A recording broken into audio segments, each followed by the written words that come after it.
regular infantry soldier of the late 18th century, whether British, French, German, or American, was issued a long-barreled 40 to 46 inch, large caliber, 65 to 80, heavy, 8 to 12 pound, flint-lock musket, like this musket here. This is a French Charleville, issued to the American Army after France began supplying arms to that army. It was flintlock, smooth bore, equipped with a socket or locking ring bayonet, having a 14 to 19 inch triangular blade. The bayonet fitted over the muzzle of the musket. It was locked into place on a barrel stud. Now, this musket was loaded with a paper cartridge consisting of a measured quantity of black powder and a round, soft lead ball weighing about an ounce. A rather horrendous charge. The British 75 caliber musket fired a ball some 14 to a pound of lead. The French, the Charleville here, 69 caliber, ran 22 balls to a pound of lead. If a close range charge were needed, several buckshot could be added to the solid ball.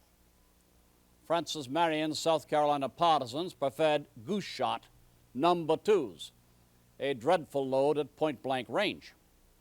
It would tear a man practically apart. To load such a smoothbore musket, the soldier took the paper cartridge, which was tied at one end and twisted at the other, tore or bit off the twisted end, and tapped a small quantity of the powder into the flash pan, right here, with the cock at half cock, or safety position. He then closed the flash pan, poured the remainder of the powder down the barrel from the paper cartridge, followed by the lead ball or buckshot and ball. The soldier either could leave the paper around the bullet or bullets to act as a gas shield, or tap it in above for a wadding. In either case, he rammed the full charge down with his iron ramrod and seated it against the breech hard. The musket then was presented, the cock pulled to full cock, and the piece fired.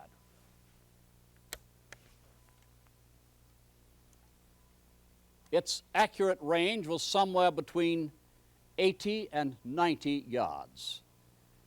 And it was not very effective against troops, even in mass formation at over 150 yards. The horrendous soft lead slug with its low muzzle velocity, that's 320 to 350 meters a second, had tremendous smashing and stopping power at 100 yards or less. And a man hit at that range by such a bullet went down as if he'd been poleaxed. A belly or lung wound usually was fatal, and a smashed elbow or knee joint normally, tragically, required an amputation. As to the military musket's accuracy, this weapon here, its bullet dropped vertically 5 feet over a distance of 120 yards from the muzzle. The French Charleville, 69 caliber musket, right here, carried by many American troops toward the end of the war, had a 9-foot error at 200 yards. Lethal at close range with its heavy ball, but hopelessly inaccurate at over 150 yards. This musket, the Charleville or the British Brown Bess or the American musket, the few that we made, and its capabilities governed 18th century infantry tactics. Now, these developed into the famous linear formation, where infantry advanced to a battle in column and deployed into a line 2 or 3 ranks deep for the actual engagement. Behind the 3 or 2 ranks, stood a single line of file closers to serve as replacements for the fallen. In the words of A.E. Houseman, as the standing line wears thinner and the dropping dead grow thick. Light infantry and grenadier regiments marched on the flanks of the regular line infantry. Now these were crack troops, specially uniformed and armed, as the flanks were considered posts of high honor. Field artillery like this replica 6-pounder here, was spaced along the front of the line, and cavalry formed either on the extreme flanks or in the rear. The mounted arms missions were to exploit a victorious battle by charging a broken enemy with the saber, or to cover a retreat in case of defeat. An 18th century classic set battle usually began when the lines were 600 to 300 yards apart. The artillery on both sides would commence firing with solid shot or canister. After a comparatively brief artillery exchange, one or both lines would move forward, usually at the quick march. Officers in front, drums beating, fifes squealing, with the national and regimental battle flags flying in the center of the formations. At 100 yards, or even as close as 50 yards, volleys would be exchanged, 3 to 5 rounds a minute. This intense firefight would continue point blank until the commanding officer of one of the forces engaged, or the surviving senior officer, would decide to order a bayonet charge.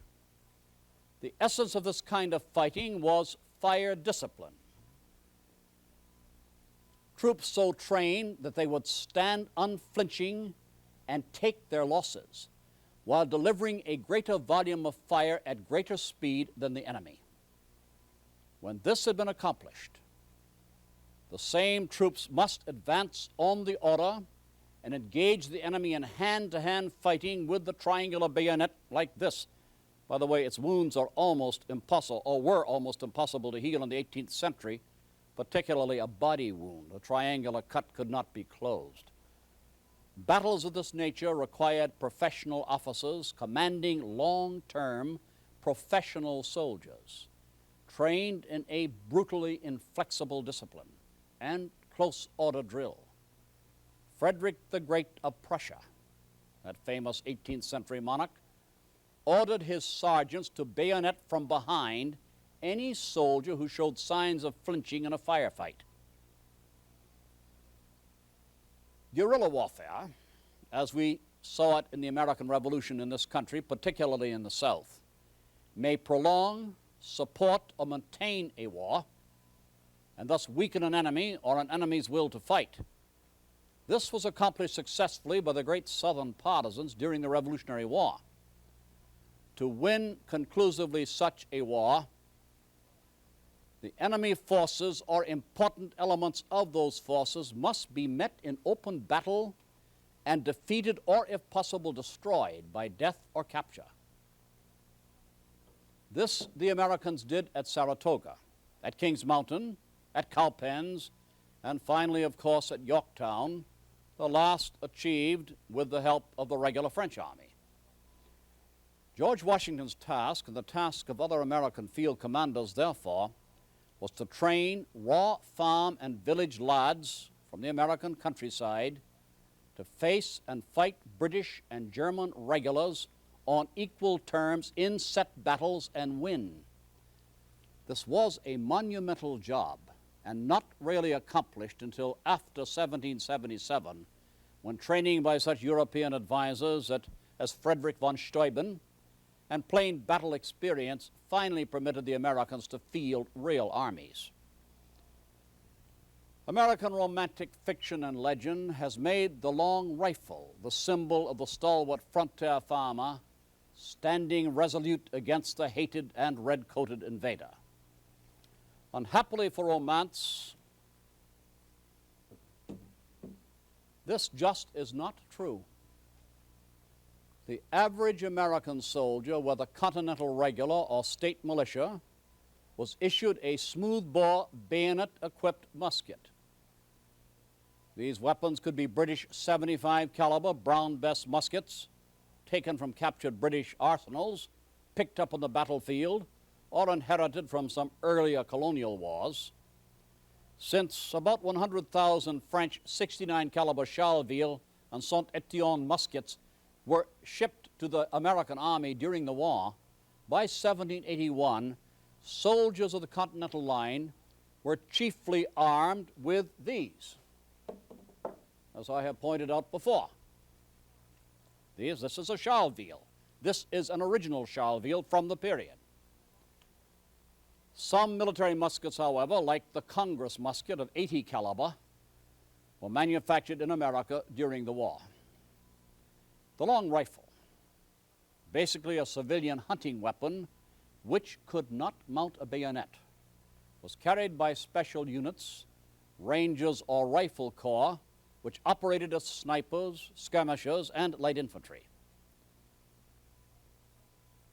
By 1770, before the war, the American rifle developed by Pennsylvania gunsmiths from the heavy Jaeger rifle, hunting rifle, brought to America by their German forebears, had achieved an accurate range of up to 300 yards, more than 3 times that of a smoothbore musket.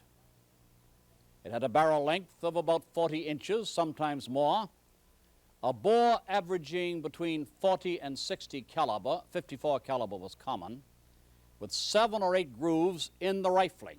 Now this is a smoothbore here. It was loaded by pouring in the powder from a powder horn, placing a greased leather or linen patch here on the muzzle. The patches were carried in a hinged patch box on the rifle stock. The patch was placed on the rifle muzzle, seating the round ball on the patch, and with your rammer, ramming home ball, patch, and powder against the breech. The patch acted as wadding, sealed against gas escape, and cleaned the bore on the way down. A 54 caliber lead ball weighed about half an ounce. This smaller bullet, with a higher ratio of powder to ball than a musket, gave a flatter trajectory. The long barrel permitted an almost complete combustion of the powder and thus produced greater accurate range. The spin induced by the rifling imparted accuracy to the ball, while a notched rear sight, which this musket does not have, and a blade or bead foresight, which this musket also does not have, made possible precision shooting. The rifle also weighed 7 to 8 pounds, considerably lighter than the average musket. It thus was a handy weapon for forest fighting or long-range campaigning. The rifle's limitations were that it took much longer to load than a musket, and therefore naturally had a slower rate of fire. 1 shot for every 3 fired by a musket. Units armed with a long American hunting rifle without a bayonet could not be employed efficiently in the line of battle with troops volley firing the bayoneted musket. They were very effective indeed in the hands of skirmishers or light forces operating in forested, swampy, or mountainous terrain. The British Army in the 1770s had no regular rifle corps, but used as welcome additions riflemen who formed the elite Jaeger Corps, rifle corps attached to the German mercenary regiments serving in North America. These mercenaries carried the short, heavy, slow-firing Jaeger rifle, plus a straight, basket-hilted hanger, a short sword. They often, not always, but often did not have the bayonet. A superior breech-loading flint-lock rifle equipped with a bayonet was invented by Major Patrick Ferguson of the British Army, the gentleman who died at King's Mountain. But only a few hundred Fergusons were made. and the British Army never adopted them during the Revolution. I don't know why. Ferguson himself, ironically, was killed by American frontier riflemen at the Battle of Kings Mountain, as I've said. This is in South Carolina in 1780. To discuss the artillery of the period, artillery comes in two categories. Long guns loaded with solid shot and canister, like this replica 6-pounder here, and the shorter howitzers, a barrel about so long, firing spherical powder train fused explosive shells. The British used 3, 6, and 12-pounder field guns and 4.5-inch, 5.5-inch, and 8-inch field howitzers. The French had 4, 8, 12, and 16-pounder field guns, plus 6 and 8-inch field howitzers. The American Army used whatever field guns it could find in militia arsenals or capture on the battlefield. Toward the end of the war, French artillery, like the French muskets and pistols and sabers, was supplied to American forces. Any gun larger than an 18-pounder or howitzer bigger than 8 inches were considered siege guns, not field guns, to be employed with the heavy shell-throwing mortars, high trajectory fire, for attacking enemy fortifications. The little short-range brass coehorn mortar was employed in siege work to throw small anti-personnel shells into the enemy fortifications or approach trenches. The field howitzers and heavy siege mortars were shorter weapons with wide bores designed to throw explosive shells in varying trajectories into enemy works. Both field guns and field howitzers fired anti-personnel canister. Now this is musket balls packed into a tin container. The can held the balls together until they emerged from the muzzle of the gun, when the load was released in a lethal spread. The difficulty was that canister had an effective range of only 500 yards. A 12-pounder field gun, twice the size of this gun, had an extreme range of about 3,500 yards, but an effective range of less than half that. The smaller field guns and the short howitzers had a correspondingly shorter range. Field artillery usually began firing on an enemy at 800 or possibly 600 yards, and often at a much closer range. Since all artillery of this period was smoothbore, and like the musket, singularly inaccurate at anything but comparatively short distances, it was employed accordingly on the battlefield, firing point blank at troops drawn up in shoulder-to-shoulder linear formations. 18th century artillery could be appallingly effective. It was estimated that one 6-pound shot fired at an angle to a line of infantry could be expected to kill 3 men and wound 5 others. To change the aim point, a field gun or howitzer by 1775 was raised or lowered by an elevation screw attached to the back of the gun. The cannon was traversed, in other words, given deflection, by swinging the heavy trail around with handspikes. At one period, this took 2 to 4 men to handle a field gun or field howitzer properly. Its team of 6 to 15 horses, 2-wheeled ammunition limber, and gun with trail, which were pulled by the team as a composite unit. A crew of 5 men was necessary, plus additional men to manage the horses, bring ammunition, fix fuses, and other tasks. The primary crew of a gun like this consisted of a non-commissioned officer who commanded the detachment and laid, which means aimed the gun. A sponge and rammer man with a combination sponger rammer who sponged out the gun after each discharge.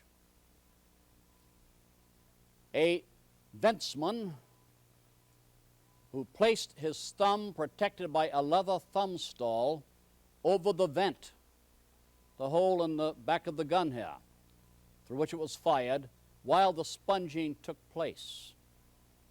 Now, this prevented powder residues still smoldering in the gun from exploding in the sponge man's face. The ventsman also inserted a sharp, awl-like instrument down the vent to prick the powder bag after it was loaded, and thus ensure proper ignition. A loader who placed powder bag and projectile in the gun for the sponge man to ram home with the other end of his sponge, the rammer end, and a firer who placed the firing tube in the vent after the gun was loaded and discharged, the gun with his port fire on the order. Since the gun recoils 6 or 8 feet after firing, it had to be run up into battery again by muscle work. A 6-pounder, or a 12-pounder rather, the bigger gun weighed about a ton. And then the process of loading had to be repeated. A good gun crew could fire from 3 to 5 rounds a minute, and thus maintain and support the firing pattern of the linear formation of the musket men. The American South, with its broad savannas and open pine forests, was excellent cavalry country, and both sides used mounted troops extensively. 18th century British and American cavalry were armed with saber and carbine. Officers carried a pair of pistols and saddle holsters. This is a contemporary cavalry pistol, and some mounted units also were equipped with pistols in addition to saber and carbine. The lance in the 18th century, an Eastern European weapon, is mentioned only once in southern fighting. During the Revolution, carried by British mercenaries at Yorktown. A cavalry saber of the 18th century, whether straight or curved, had a blade between 31 and 37 inches long and weighed from 2 to 4 pounds. American sabers either were imported or of crude and simple manufacture. Francis Marion's partisans carried sabers made from plantation saw blades.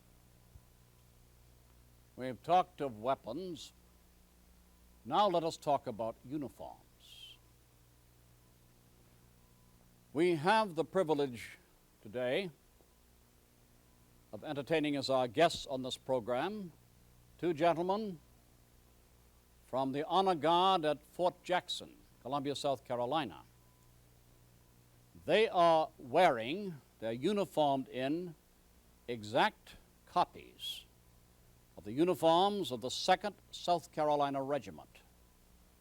That great regiment which Lieutenant Colonel Francis Marion commanded on the assault at Savannah, which lost so heavily.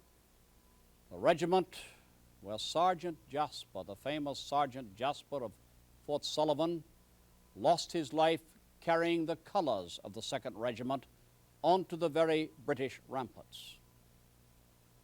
Uniforms for American, British, French, and German troops serving in the Revolution are a very big question indeed. For example, brown. Brown was the first official color for Continental uniforms adopted by the Continental Congress on November the 4th, 1775, to be exact. By October the 2nd, 1779, by authorization of the Continental Congress, George Washington fixed blue as the color for all branches of the American service, with distinctive differences in lining and facings, like the red facings on these gentlemen's blue jackets here today. Actually, the hunting frock, made famous by the rifle regiments, not brown or blue, but the hunting frock, was worn as field dress by most of the American Army throughout the war. It could be made of deer leather, linen or homespun, and dyed in various colors for various regiments. Hunting frocks all were cut in the same general pattern, but some had capes, cuffs, or fringes of a different color from the rest of the garment. The American soldier also wore long leggings or overalls made of linen, undyed duck or deerskin. Later in the war, wool overalls were issued for winter use, particularly in the north. These all were shaped to the leg, fastened with 4 buttons at the ankle, and strapped under the shoe. A broad-brimmed wool, felt, or for officers beaver hat, either cocked or worn with the brim down, was standard headgear for American troops. Some foot regiments still clung to their distinctive black leather caps, such as these 2nd Regiment caps, and American light dragoons usually wore leather, brass, or steel helmets mounted with bearskin and ornamented with long, flowing horsehair plumes. Warfare in the heat, thorny underbrush, mosquitoes and chiggers of the South also modified the fighting uniforms of British, Loyalist, and German forces serving in that very difficult theater. During the heat of the summer months, the British perforce were issued white linen or duck overalls and often frocks to replace the red frock, the red uniform jacket. Even some of the Scottish regiments gave up the kilt and adopted the long overall. As an old South Carolina quail hunter and fisherman, I only can agree with and applaud such a sensible, practical, and necessary decision. The French regiments at Yorktown, with some special exceptions, wore the standard white wool uniforms of the Bourbon troops. One may suspect that the French, like the British and Americans, given a full taste of southern sun, thorns, insects, and terrain, eventually would have adopted clothing more suitable for the military occasion.